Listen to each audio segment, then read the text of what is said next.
नमस्ते प्यारे साथियों, कैसे हैं आप सभी। आशा करता हूं बहुत ही अच्छे होंगे और अच्छे से पढ़ाई कर रहे होंगे। दोस्तों, आज हम आप सबके समक्ष यूथ कंपटीशन टाइम का जो सवाल पेपर पूरा करा रहे हैं, पूरे पुस्तक का भक्ति काल से संबंधित तीसरा वीडियो लेके आए हैं। इसके पहले भक्ति काल से संबंधित 2 वीडियो देख चुके हैं, जिसके अंतर्गत 60 क्वेश्चन तक देख चुके हैं। आज हम लोग दोस्तों उससे आगे से देखेंगे। यदि मेरा वीडियो आप सभी को अच्छा लगे तो लाइक करें और सब्सक्राइब करें। चलिए देर न करते हुए शुरू करते हैं। क्वेश्चन नंबर 61 से द्वैतवाद के प्रणेता हैं कौन है? माधवाचार्य हैं, वल्लभाचार्य हैं, रामानुजाचार्य हैं या फिर रामानंद हैं? तो दोस्तों इसमें ऑप्शन नंबर ए सही हो जाएगा, माधवाचार्य हैं। चलिए हम लोग इसकी व्याख्या देख लेते हैं। इसकी व्याख्या क्या है दोस्तों? दर्शन, प्रणेता और संप्रदाय। द्वैतवाद के प्रणेता कौन है? माधवाचार्य हैं। इनका जो संप्रदाय है वह है ब्रह्म संप्रदाय। अविशिष्टा द्वैतवाद जो है, इसके जो प्रणेता है वह है रामानुजाचार्य। जो इनका संप्रदाय है वह है श्री संप्रदाय। अशुद्ध द्वैतवाद जो है इसके जो प्रणेता है वह है वल्लभाचार्य। इनका जो संप्रदाय है वह है रुद्र संप्रदाय। द्वैतवाद इनके जो प्रणेता है वह है निम्बार्काचार्य। इनका जो संप्रदाय है वह सनकादि संप्रदाय है। दोस्तों इसमें कुछ नोट दिया है, उसको भी हम लोग देख लेते हैं। हिंदी में रामकाव्य के पुरस्कारता रामानंद माने जाते हैं। रामानंद ने उत्तर भारत में राम भक्ति को प्रतिष्ठित और प्रसारित किया था। चलिए क्वेश्चन नंबर दोस्तों हम लोग 62 देख लेते हैं। शुद्ध द्वैतवाद दर्शन के प्रवर्तक कौन है? शंकराचार्य हैं, माधवाचार्य हैं, विष्णु स्वामी हैं या फिर वल्लभाचार्य है? दोस्तों इसमें ऑप्शन नंबर सी सही हो जाएगा, वल्लभाचार्य। चलिए हम लोग इसकी व्याख्या देख लेते हैं। इसकी व्याख्या क्या है? शुद्ध द्वैतवाद दर्शन के प्रवर्तक वल्लभाचार्य है। वल्लभाचार्य विष्णु स्वामी के शिष्य थे। शंकराचार्य का जो संप्रदाय था वह था अद्वैतवाद। माधवाचार्य का जो संप्रदाय था वह था द्वैतवाद। चलिए क्वेश्चन नंबर हम लोग 263 देख लेते हैं। क्वेश्चन नंबर 63 क्या है? हिंदी का भक्ति काल बाहरी आक्रमण की प्रतिक्रिया है। यह कथन निम्नलिखित में से किस विद्वान का है? ग्रियर्सन का है, हजारी प्रसाद द्विवेदी का है, आचार्य रामचंद्र शुक्ल का है या फिर उपयुक्त में से कोई नहीं? तो दोस्तों यह जो कथन है वह आचार्य रामचंद्र शुक्ल जी का है। ऑप्शन नंबर दोस्तों सी सही हो जाएगा। इसकी हम लोग व्याख्या देख लेते हैं। इसकी व्याख्या क्या है? उपयुक्त कथन आचार्य रामचंद्र शुक्ल का है। डॉक्टर ग्रियर्सन ने भक्तिकाल का उदय ईसाइयत की देन माना है, जबकि हजारी प्रसाद द्विवेदी ने भारतीय चिंतन धारा का स्वाभाविक विकास माना है।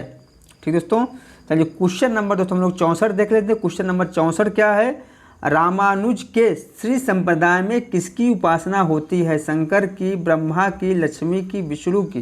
तो दोस्तों इसमें ऑप्शन नंबर सी सही हो जाएगा। चलिए हम लोग इसकी व्याख्या देख लेते हैं। इसकी व्याख्या क्या है? रामानुज के श्री संप्रदाय में विष्णु की उपासना होती थी। ये राम को विष्णु का अवतार मानते थे। इनका दार्शनिक सिद्धांत विशिष्टाद्वैत सिद्धांत कहलाता है। कहा जाता है कि लक्ष्मी ने इन्हें जिस मत का उपदेश दिया था उसी के आधार पर इन्होंने अपने मत का प्रवर्तन किया, इसलिए इनके संप्रदाय को श्री संप्रदाय कहा जाता है। चलिए दोस्तों हम लोग क्वेश्चन नंबर 65 देख लेते हैं। क्वेश्चन नंबर 65 क्या है? इनमें से कौन अलवार महिला संत है? अंडाल है या फिर अजका मासी हैं या फिर सहजोबाई हैं या फिर मीराबाई हैं? तो दोस्तों अलवार जो महिला संत है वह है अंडाल। ठीक दोस्तों, ऑप्शन नंबर ए सही हो जाएगा। चलिए दोस्तों हम लोग इसकी व्याख्या देख लेते हैं। इसकी व्याख्या क्या है? अलवार संत दक्षिण के वैष्णव संत हैं। इनकी संख्या 12 है। अंडाल दक्षिण की अलवार महिला संत हैं, जबकि सहजोबाई, मीराबाई उत्तर भारत की महिला संत कवि हैं। ठीक दोस्तों, चलिए क्वेश्चन नंबर दोस्तों हम लोग 66 देख लेते हैं। इनमें से कौन वैष्णव भक्ति का आचार्य नहीं है? इनमें से एक कौन है जो वैष्णव भक्ति का आचार्य नहीं है? वल्लभाचार्य, माधवाचार्य और रामानुजाचार्य वैष्णव भक्ति के आचार्य हैं, जबकि शंकराचार्य जो है वो वैष्णव भक्ति के आचार्य नहीं है, इसलिए ऑप्शन नंबर दोस्तों सी सही हो जाएगा। चलिए हम लोग इसकी व्याख्या देख लेते हैं। इसकी व्याख्या क्या है? वल्लभाचार्य का शुद्ध द्वैतवाद, माधवाचार्य का द्वैतवाद और रामानुजाचार्य का विशिष्टाद्वैतवाद से संबंधित आचार्य हैं। ये सभी वैष्णव भक्ति के आचार्य हैं। वैष्णव भक्ति में सगुण की प्रधानता रहती है, जबकि शंकराचार्य जो इनका जो संप्रदाय वह अद्वैतवाद से संबंधित आचार्य हैं। इनका जो मुख्य धर्म जो है वह है भक्ति स्मृति, इसमें निर्गुण की प्रधानता होती है। चलिए क्वेश्चन नंबर दोस्तों हम लोग आगे देखते हैं। क्वेश्चन नंबर 66 देखते हैं। क्वेश्चन नंबर 267 देखते हैं। क्वेश्चन नंबर 66 हो चुका। भक्त काल की समय सीमा क्या है? संवत 1275 से 1700 ईस्वी तक है, या फिर 1275 संवत, या फिर 1375? दोस्तों हम लोग सभी लोग जानते हैं संवत 1375 से 1700 संवत तक है। तो दोस्तों इसमें कोई अभी ऑप्शन सही नहीं, इसलिए ऑप्शन नंबर डी सही हो जाएगा। चलिए दोस्तों हम लोग इसकी व्याख्या देख लेते हैं। इसकी व्याख्या क्या है? भक्त काल की समय सीमा विक्रम की संवत 1375 से 1700 विक्रम संवत तक माना जाता है और सन 1318 से 1643 ईस्वी तक माना जाता है। चलिए क्वेश्चन नंबर दोस्तों हम लोग 68 देख लेते हैं। गंग कवि का जन्म स्थान है? आगरा है, प्रयाग है, इटावा है, या फिर गंगापुर है? तो दोस्तों इसमें ऑप्शन नंबर सी सही हो जाएगा, इटावा है। चलिए हम लोग दोस्तों इसकी व्याख्या देख लेते हैं। इसकी व्याख्या क्या है? गंग कवि का जन्म स्थान इटावा है। ये अकबर के दरबारी कवि थे, रहीम के मित्र थे, भारतीय साहित्य के अनुपम व्यक्तित्व के धनी थे। गंग की प्रमुख जो रचनाएं हैं वह है चंद छंद वर्णन की महिमा। इनकी दोस्तों बहुत ही प्रसिद्ध रचना है चंद छंद वर्णन की महिमा। किसकी? गंग कवि की। चलिए क्वेश्चन नंबर दोस्तों हम लोग 69 देखते हैं। निम्नलिखित में से कौन ब्रह्म संप्रदाय के प्रवर्तक हैं? विष्णु स्वामी, निम्बार्काचार्य, हित हरिवंश, या फिर माधवाचार्य? तो दोस्तों इसमें ऑप्शन नंबर डी सही हो जाएगा, माधवाचार्य हैं। कौन दोस्तों? माधवाचार्य है। ऑप्शन नंबर दोस्तों डी सही हो जाएगा। चलिए हम लोग इसकी व्याख्या देख लेते हैं। इसकी व्याख्या क्या है? तो दोस्तों इसकी व्याख्या हम लोग पहले देख ही चुके हैं, आप लोग देख लीजिए। चलिए क्वेश्चन नंबर दोस्तों हम लोग आगे चलते हैं। क्वेश्चन नंबर 70 देखते हैं। क्वेश्चन नंबर 70 क्या है? सखी संप्रदाय को कहा जाता है? राधा वल्लभ संप्रदाय, हरिदास संप्रदाय, चिंताचिंत संप्रदाय, या फिर अष्टछाप संप्रदाय? तो दोस्तों इसमें ऑप्शन नंबर दोस्तों डी और बी सही हो जाएगा, हरिदास संप्रदाय कहा जाता है। चलिए हम लोग इसकी दोस्तों व्याख्या देख लेते हैं। इसकी व्याख्या क्या है? सखी संप्रदाय को हरिदास या टट्टी संप्रदाय भी कहा जाता है। इसके संस्थापक जो हैं वह है स्वामी हरिदास जी। राधा वल्लभ संप्रदाय के संस्थापक हित हरिवंश है। गौड़ी संप्रदाय के प्रवर्तक जो है वह चैतन्य महाप्रभु है। चैतन्य मत का दार्शनिक सिद्धांत अचिंत्य भेदाभेद कहलाता है। अष्टछाप के जो संस्थापक हैं वह विट्ठल नाथ जी हैं। चलिए क्वेश्चन नंबर दोस्तों हम लोग 71 देख लेते हैं। क्वेश्चन नंबर 71 क्या है? निम्नलिखित में से कौन हनुमचरित के रचयिता हैं? नाभादास हैं, तुलसीदास हैं, अग्रदास हैं, या फिर रायमल पांडे हैं? तो दोस्तों इसमें ऑप्शन नंबर डी सही हो जाएगा, रायमल पांडे जी हैं। चलिए दोस्तों हम लोग इसकी व्याख्या देख लेते हैं। इसकी व्याख्या क्या है? रायमल पांडे जो है दोस्तों हनुमचरित के रचनाकार हैं। नाभादास जो रचना है वह है भक्तमाल और अष्टयाम। तुलसीदास का कवितावली है। अग्रदास का दोस्तों ध्यान मंजरी है। चलिए क्वेश्चन नंबर दोस्तों हम लोग 72 देखते हैं। क्वेश्चन नंबर दोस्तों 72 को हम लोगों को सुलेमित करना है। सिद्धांत है और उनके जो सिद्धांताचार हैं वो हैं। दोस्तों बताइए द्वैतवाद किसका है? दोस्तों द्वैतवाद जो है वह है माधवाचार्य का। द्वैतवाद किसका है दोस्तों? तो दुआ है दोस्तों निम्बार्काचार्य का। शुद्ध द्वैतवाद किसका है दोस्तों? जो है वल्लभाचार्य का। विशिष्टा द्वैतवाद जो है दोस्तों रामानुजाचार्य का है। ठीक दोस्तों आप लोग इसको मिलान कर लीजिएगा। चलिए हम क्वेश्चन नंबर दोस्तों हम लोग 73 देखते हैं। क्वेश्चन नंबर 73 क्या है? क्वेश्चन नंबर 273 है भ्रमर गुफा के लिए दूसरा उपयुक्त नाम क्या है? तो दोस्तों इसमें ऑप्शन नंबर ए सही हो जाएगा। ठीक दोस्तों कौन सही हो जाएगा? ऑप्शन नंबर ए सही हो जाएगा। चलिए हम लोग इसकी व्याख्या देख लेते हैं। भ्रमर गुफा के लिए दूसरा उपयुक्त नाम ब्रह्मरांध है, से सभी असंगत हैं। चलिए क्वेश्चन नंबर दोस्तों हम लोग को 74 देख लेते हैं। क्वेश्चन नंबर 74 क्या है? निम्नलिखित में से कौन कृष्ण भक्ति का संप्रदाय नहीं है? श्री वल्लभ संप्रदाय, हरिदासी संप्रदाय, तत्सुखी संप्रदाय, या फिर गौड़ी संप्रदाय? तो दोस्तों क्वेश्चन नंबर 74 का ऑप्शन नंबर सी सही होगा, तत्सुखी संप्रदाय हो जाएगा। चलिए हम लोग इसकी व्याख्या देख लेते हैं। इसकी व्याख्या क्या है? तत्सुखी संप्रदाय कृष्ण भक्ति से संबंधित नहीं है।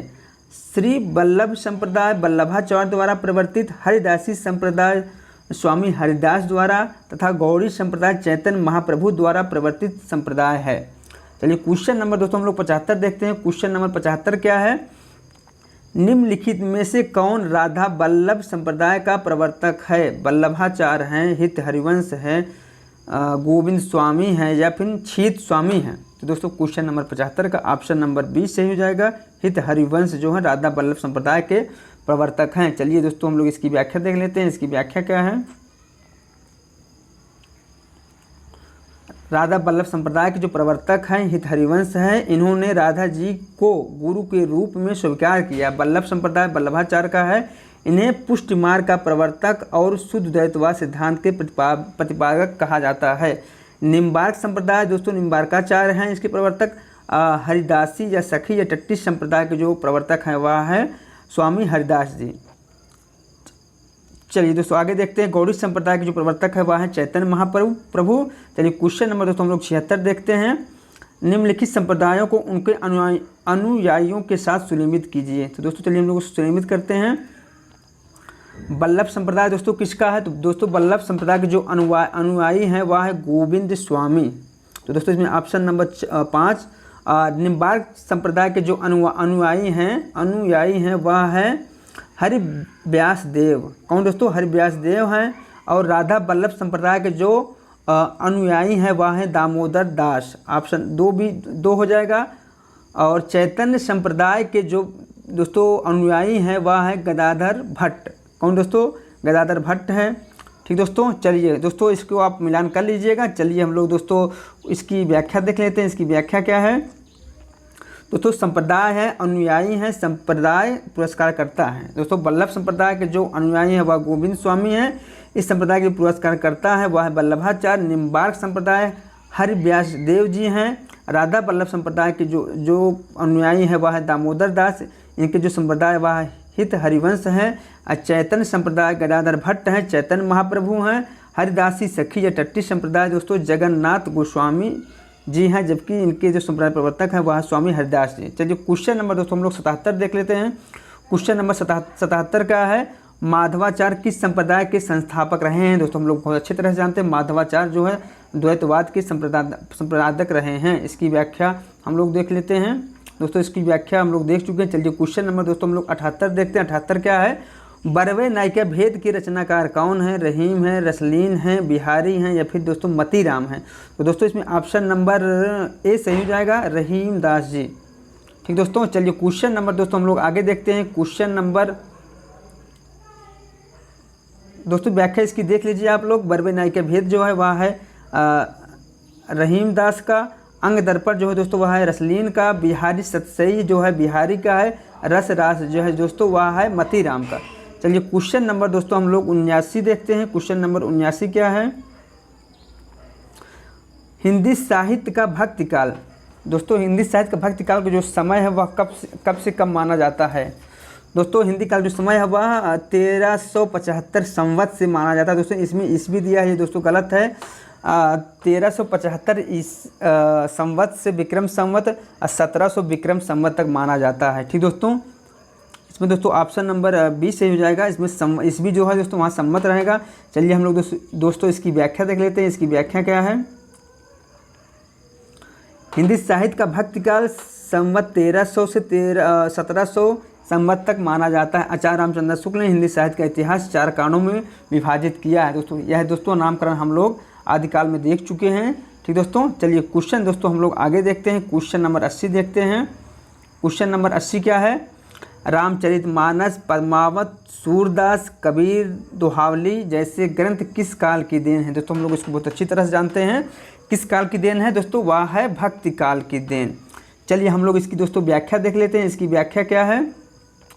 रामचरितमानस, पद्मावत, सूरसागर तथा कबीर, दोहावली जैसे ग्रंथ भक्तिकाल की है। भक्तिकाल रामाश्रयी, कृष्णाश्रयी, प्रेमाश्रयी, ज्ञानाश्रयी 4 शाखाओं में विभक्त है, जिसमें रामचरितमानस रामाश्रयी शाखा का, सूरसागर कृष्णाश्रयी शाखा का, पद्मावत प्रेमाश्रयी शाखा का तथा कबीर दोहावली दोस्तों वह है ज्ञानाश्रयी शाखा का प्रतिनिधित्व काव्य ग्रंथ है।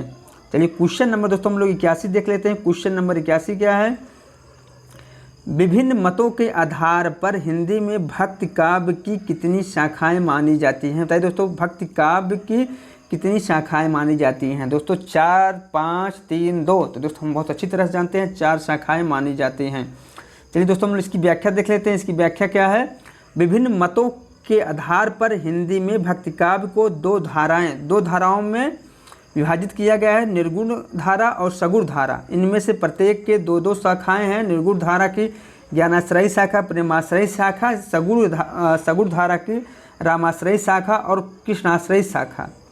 इस तरह भक्ति काव्य की 4 शाखाएं हैं। ठीक दोस्तों, चलिए क्वेश्चन नंबर दोस्तों हम लोग 82 देखते हैं। विशिष्टाद्वैत के प्रस्तोता कौन है?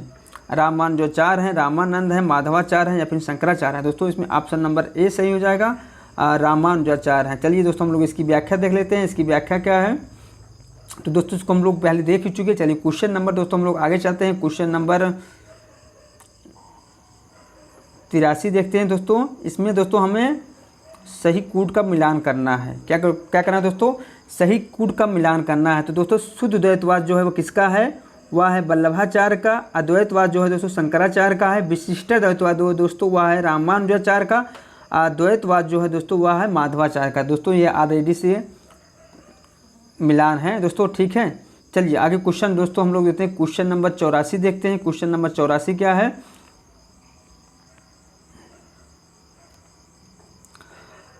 आचार्य हजारी प्रसाद द्विवेदी के अनुसार निम्नलिखित संप्रदायों का सही अनुक्रम क्या है? दोस्तों इनके अनुसार सही अनुक्रम जो है वह है श्री संप्रदाय, ब्रह्म संप्रदाय, रुद्र संप्रदाय और सनकादि संप्रदाय। ठीक दोस्तों, इनका ये सही अनुक्रम है।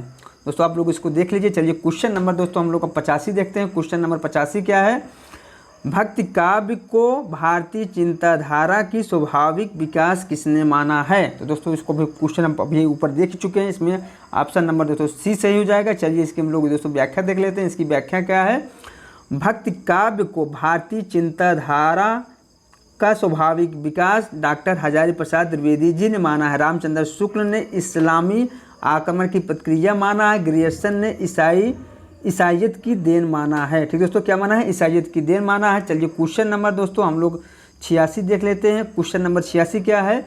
ब्रज भाषा का सबसे प्राचीन ग्रंथ कौन सा है? प्राकृत भाषा, महाभारत, हरिश्चंद्र पुराण या फिर हरिवंश पुराण। तो दोस्तों क्वेश्चन नंबर 86 का ऑप्शन नंबर ए सही हो जाएगा, प्राकृतिक व्याकरण। चलिए दोस्तों हम लोग इसकी व्याख्या देख लेते हैं। इसकी व्याख्या क्या है? इसकी दोस्तों व्याख्या है, प्रस्तुत ग्रंथों में प्राकृतिक व्याकरण ग्रंथ जो है वह ब्रज भाषा का सबसे प्राचीनतम ग्रंथ है, जबकि अन्य जो ग्रंथ है महाभारत कथा, हरिश्चंद्र पुराण, हरिवंश पुराण और संस्कृत भाषा में है। दोस्तों ये सभी संस्कृत भाषा में, जबकि प्राकृतिक व्याकरण ग्रंथ जो है दोस्तों वह इसकी जो रचनाकार है वह है हेमचंद। प्राकृतिक व्याकरण ग्रंथ की जो रचनाकार है वह है हेमचंद। चलिए क्वेश्चन नंबर दोस्तों हम लोग 87 देखते हैं। क्वेश्चन नंबर 287 का दोस्तों हम लोगों को मिलान करना है। ठीक दोस्तों, क्या करना है? क्वेश्चन नंबर 87 का मिलान करना है। तो दोस्तों बताइए, ओनई घटा परी जग छाहा किसकी रचना है दोस्तों?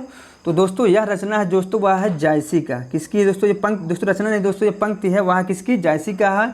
आवत जात पनहिया टूटी दोस्तों किसका है? दोस्तों यह कुम्भन दास का है। अति मालिन वृष भानु कुमारी दोस्तों यह किसकी है? तो दोस्तों यह है सूरदास का।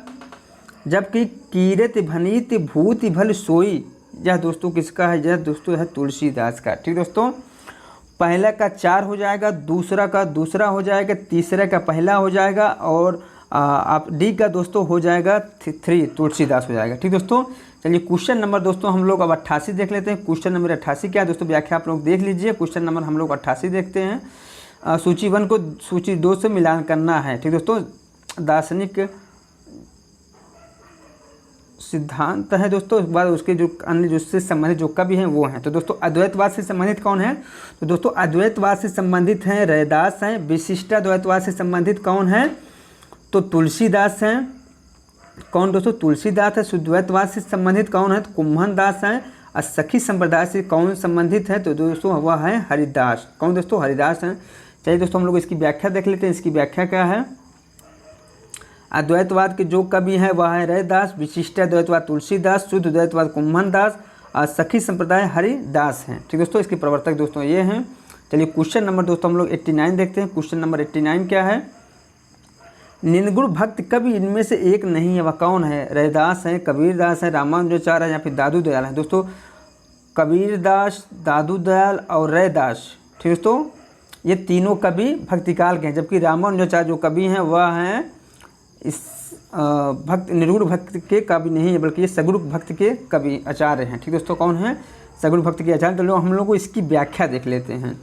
श्री रामानुजाचार्य निर्गुण भक्ति के कवि नहीं हैं, बल्कि राम भक्त शाखा के आचार्य हैं। इन्होंने श्री संप्रदाय तथा विशिष्टाद्वैतवाद की स्थापना की, जबकि रैदास, कबीरदास, दादू दयाल तीनों ही निर्गुण भक्ति धारा के ज्ञानाश्रयी शाखा के कवि हैं। चलिए क्वेश्चन नंबर दोस्तों हम लोग 90 देख लेते हैं। क्वेश्चन नंबर 90 क्या है? अद्वैतवाद के प्रवर्तक कौन है? दोस्तों हम लोग बहुत अच्छी तरह से जानते हैं अद्वैतवाद के प्रवर्तक कौन है। ठीक दोस्तों, तो दोस्तों आप लोग मुझे कमेंट करके बताइएगा अद्वैतवाद के प्रवर्तक कौन है। ठीक दोस्तों, चलिए क्वेश्चन नंबर दोस्तों हम लोग 91 देख लेते हैं। क्वेश्चन नंबर 91 का है माधवाचार्य का मत। दोस्तों माधवाचार्य का मत कौन सा है इसमें से? विशिष्टाद्वैतवाद है, द्वैतवाद है, द्वैताद्वैतवाद है या फिर शुद्धाद्वैतवाद है? तो दोस्तों इसमें ऑप्शन नंबर दोस्तों 20 सही हो जाएगा। ठीक दोस्तों, ये वीडियो दोस्तों यहीं समाप्त हो रहा है। इसके आगे दोस्तों हम लोग कल से संत काव्य स्टार्ट करेंगे, भक्ति काल से संबंधित। दोस्तों कल से हम लोग संत काव्य देखेंगे। ठीक दोस्तों, यदि मेरा वीडियो आप सभी लोगों को अच्छा लगा हो तो लाइक करें और सब्सक्राइब करें।